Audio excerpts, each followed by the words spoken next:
अनुभूति का उल्लेख। मैं न तो ये मानता हूँ कि ब्रह्म को अच्छी तरह जान गया और न यही समझता हूँ कि उसे नहीं जानता, इसलिए मैं उसे जानता हूँ और नहीं भी जानता। हम शिष्यों में से जो उसे न तो नहीं जानता हूँ और जानता ही हूँ, इस प्रकार जानता है वही जानता है। पदभाष्य में अच्छी तरह जानता हूँ ऐसा नहीं मानता, यथार्थ ब्रह्म को अच्छी तरह जानता हूँ ऐसा भी मैं निश्चयपूर्वक नहीं मानता। तब तो मुझे तुझे ब्रह्म विदित ही नहीं हुआ। ऐसा कहने पर शिष्य कहता है, मैं नहीं जानता सो भी बात नहीं है, जानता भी हूँ। मूल के वेद च इस पद समूह के च शब्द से नहीं भी जानता, ऐसा अर्थ लेना चाहिए। गुरु मैं ब्रह्म को अच्छी तरह जानता हूँ ऐसा नहीं मानता, तथा मैं नहीं जानता सो भी बात नहीं है, बल्कि जानता ही हूँ ऐसा कहना तो परस्पर विरुद्ध है। यदि तू ये नहीं मानता कि उसे अच्छी तरह जानता हूँ, तो ऐसा कैसे समझता है कि उसे जानता भी हूँ? और यदि तू जो मानता है कि मैं जानता ही हूँ, तो ऐसा क्यों नहीं मानता कि उसे अच्छी तरह जानता हूँ? संशयुक्त और विपरीत ज्ञान को छोड़कर एक वस्तु जिसके द्वारा जानी जाती है, उसी से वही वस्तु अच्छी तरह नहीं जानी जाती, ऐसा कहना तो ठीक नहीं है। और ऐसा भी कोई नियम नहीं बनाया जा सकता कि ब्रह्म संशय युक्त अथवा विपरीत रूप से ही जानने योग्य है, क्योंकि संशय और विपर्य तो सर्वत्र अनर्थकारी ही रूप में ही प्रसिद्ध है। आचार्य द्वारा इस प्रकार विचलित किए जाने पर भी वह विदित से अन्य ही है और अविदित से भी ऊपर है। इस आचार्य के कहे हुए शास्त्र संप्रदाय के बल से तथा उपपत्ति और अपने अनुभव के बल से शिष्य विचलित न हुआ, बल्कि वह ब्रह्म विद्या में अपनी दृढ़ निश्चयता दिखलाते हुए गर्जने लगा। किस प्रकार गर्जने लगा सो बताते हैं। ब्रह्मचारियों के सहित हम शिष्यों में जो मेरे कहे हुए उस वचन को तत्वतः जानता है, वही उस ब्रह्म को जानता है। अच्छा, तो वह वचन है क्या? ऐसा प्रश्न करने पर शिष्य कहता है, मैं नहीं जानता ऐसा भी नहीं है, जानता भी हूँ।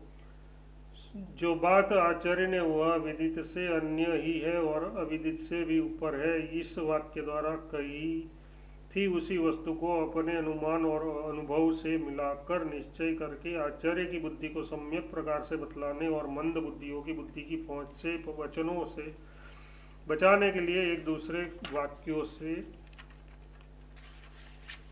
मैं नहीं जानता ऐसा भी नहीं है, जानता भी हूँ ऐसा कहा है। ऐसा होने पर ही हम में से जो इस वाक्य के मर्म को जानता है वही जानता है, ये गर्जना उचित हो सकती है।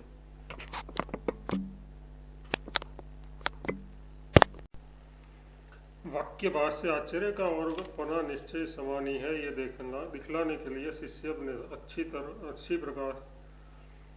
अच्छी प्रकार निश्चित किए हुए सफल विज्ञान की प्रतिज्ञा करता है, क्योंकि नाह मन्ये सुवेद ऐसा कहकर वह उसका हेतु बतलाता है। वाक्य ये निश्चयार्थक निपात है। इसका यह तात्पर्य है कि मैं ब्रह्म को अच्छी तरह जानता हूँ, ऐसा मानता ही है। जब तक मुझे ज्ञान प्राप्त नहीं हुआ था, तब तक ही मैं ब्रह्म को अच्छी तरह जानता हूँ ऐसा विपरीत निश्चय था। आपके द्वारा उस निश्चय से विचलित किए जाने पर अब मेरा ये निश्चय दूर हो गया, क्योंकि वह पूर्वोक्त अर्थ की मीमांसा विचार के फलस्वरूप अपने आत्मा के ब्रह्मत्व निश्चय रूप सम्यक प्रत्यय के विरुद्ध है। अतः मैं अच्छी तरह जानता हूँ ऐसा तो मानता ही नहीं, तथा उस ब्रह्म को मैं नहीं जानता ऐसा भी नहीं मानता, क्योंकि अविदित ब्रह्म का प्रतिषेध किया गया है। यहाँ नो न वेदिति इस वाक्य के आगे मन्ये इस क्रियापद की अनुवृत्ति होती है। फिर ये पूछने पर कि तू किस प्रकार मानते हो? शिष्य बोला, वेद च, यहाँ च शब्द से वेद च न वेद च इत्यादि जानता भी हूँ और नहीं भी जानता, ऐसा अभिप्राय है, क्योंकि ब्रह्म विदित और अविदित दोनों से ही भिन्न है। अतः ब्रह्म मुझे विदित है ये मानता हूँ, यही इस वाक्य का अर्थ है। अथवा वेदच्च, इसका ये अभिप्राय है कि मैं नित्य विज्ञान ब्रह्मस्वरूप होने के कारण नहीं जानता, ऐसी बात नहीं है, बल्कि जानता ही हूँ, क्योंकि अपने स्वरूप में कोई विकार नहीं है तथा विशेष विज्ञान भी दूसरों का आरोपित किया हुआ है ही है, स्वरूप से नहीं है, इसीलिए परमार्थता नहीं भी जानता। अब शिष्य और आचार्य के संवाद से निवृत्त होकर श्रुति समस्त संवाद से संपन्न होने वाले अर्थ को ही यस्यामत मतम इत्यादि अपने ही स्वरूप से बतलाती है।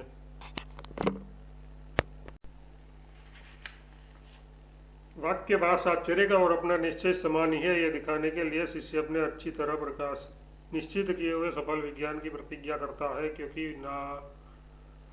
ना मन्य सुवेद ऐसा कहकर वह उसका हेतु बताता है।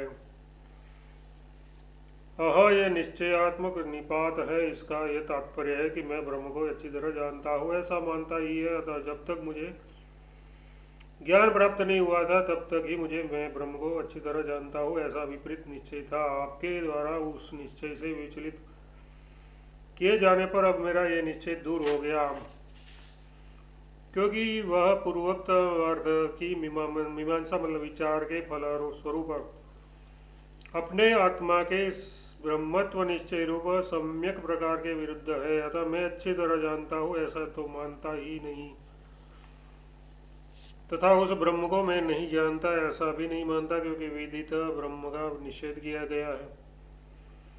यह नून वेदित इस वाक्य के आगे मन्ये इस क्रियापद की अनुवृत्ति होती है। फिर ये पूछने पर कि तुम किस प्रकार मानते हो, शिष्य बोला वेद च, यहाँ च शब्द से वेद च न वेद च अर्थात जानता भी हो और नहीं भी जानता, ऐसा अभिप्राय है, क्योंकि ब्रह्म विदित और अविदित दोनों से ही भिन्न है।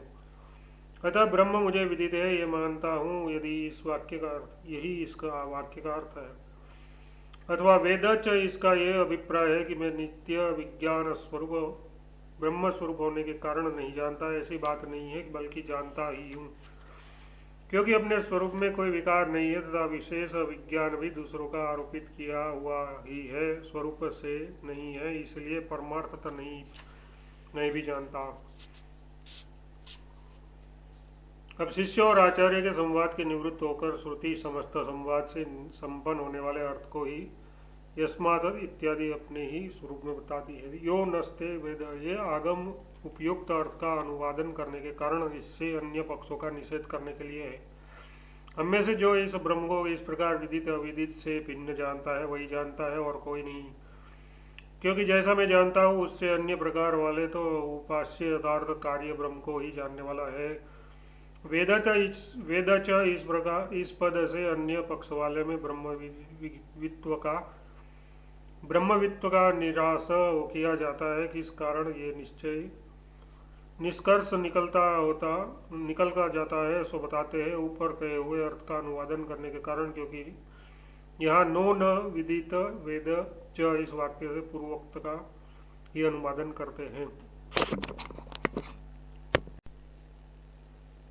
ज्ञाता यज्ञ है और यज्ञ ज्ञानी है।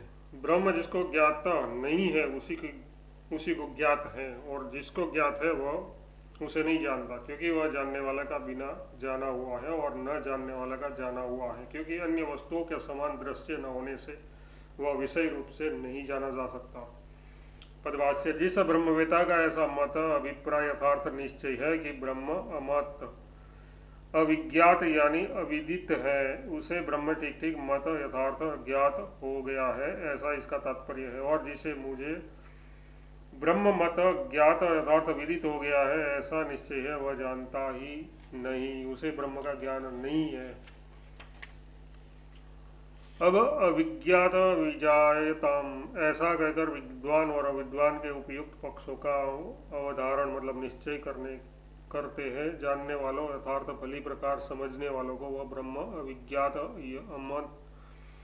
अमत यानी अविदित अज्ञेय ही है। तात्पर्य यह है कि इंद्रिय मन और बुद्धि आदि में आत्मभाव करने वाले असमदर्शी अज्ञानियों के लिए ब्रह्म विज्ञात यानी विदित ज्ञेय ही है।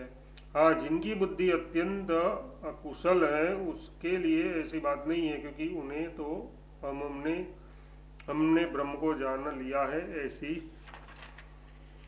बुद्धि ही नहीं होती।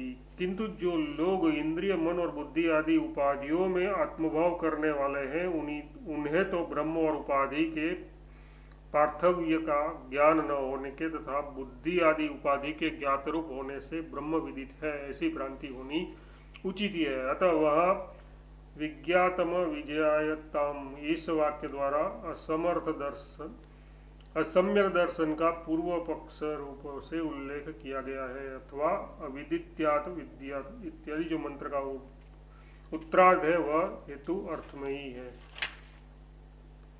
ब्रह्म जानने वालों को अविज्ञात है ऐसा निश्चय हुआ। इस प्रकार यदि ब्रह्म अत्यंत अविज्ञात ही है तो लौकिक पुरुष और ब्रह्म वेदाओं में कोई भेद नहीं रह जाता।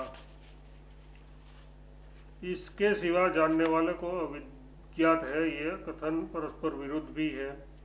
फिर ये ब्रह्म सम्यक प्रकार से कैसे जाना जाता है, यही बात बताने के लिए